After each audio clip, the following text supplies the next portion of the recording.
Why can't I shut up about Jesus?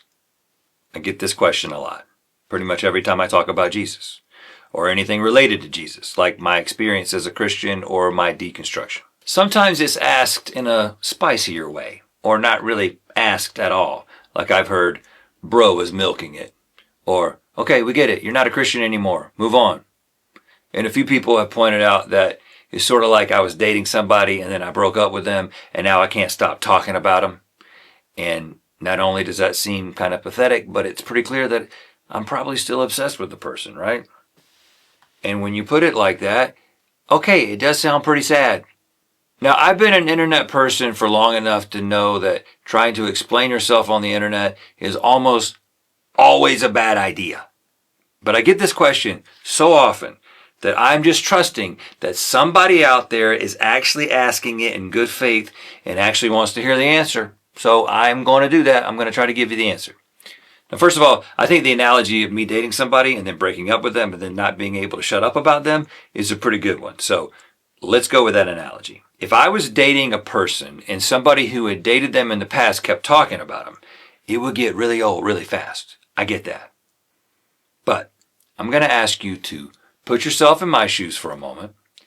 And while we're at it, let's call Jesus Jesus so it feels a little less sacrilegious. What if you had dated Jesus for most of your life? And while you were dating him, that relationship was the most important thing in your life.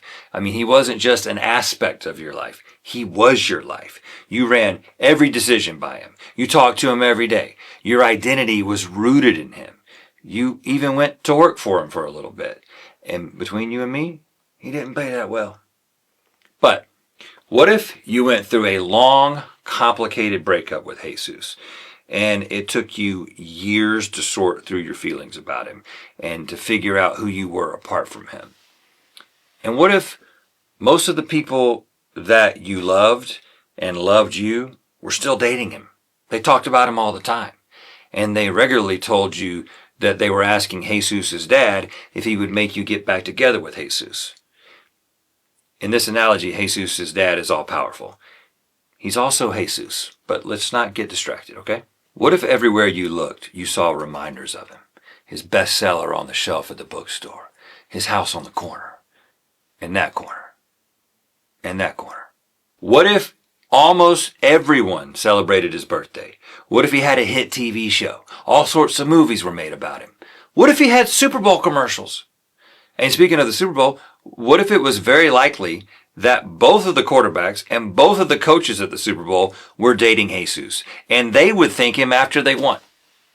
What if the majority of people on the planet were dating Jesus, or at least they said they were dating him? And what if 60% of the people in your country, 90% of Congress, and 8 out of 9 Supreme Court justices said that they were dating Jesus? What if the president said that he was dating Jesus, even though it was tough to find any evidence that he had ever met Jesus?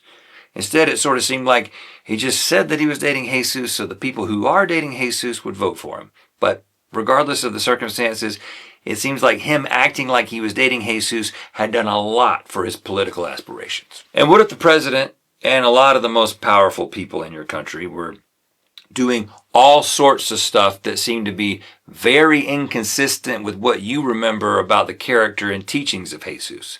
So much so that you found yourself almost compelled to defend Jesus' reputation against these people.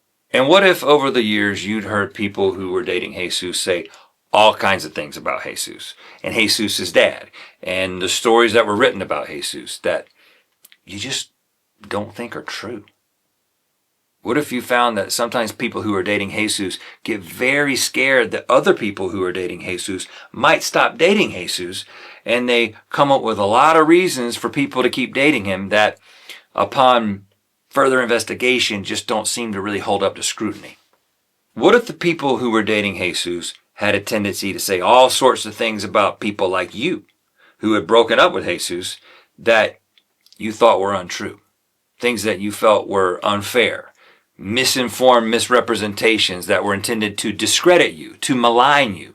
What if you felt like the people who were still dating Jesus were less interested in listening to what you were actually saying or the questions you were actually asking, and instead they were most interested in questioning your character and your motivations? What if the people who were dating Jesus confidently declared that you were clearly never actually in a relationship with Jesus? And those who didn't tell you that you never actually dated Jesus, they were quick to tell you that it's obvious that Jesus' dad was drawing you back into a relationship with Jesus, and that it was only a matter of time before you were dating him again. And by the way, if you didn't get back into a relationship with Jesus, Jesus' dad would be pretty pissed, and he would lock you in a dark, hot dungeon for all of eternity. And what if, after all that, you still kind of liked Jesus? What if in a lot of ways you still loved him? What if you still thought that Jesus' message of radical love was exactly what the world needed to hear right now? What if you still believed in Jesus' teaching for us to love our enemies, to put the needs of others before our own, to care for the less fortunate, that the last shall be first and the first shall be last, that real value is not found in worldly possessions or power, but in service and sacrifice? What if, even though you weren't dating him anymore, your relationship with Jesus had shaped you to such a degree that in a lot of ways, even today, you are largely who you are because of the time that you spent with Jesus? If all that were true, maybe you choose to still talk about Jesus.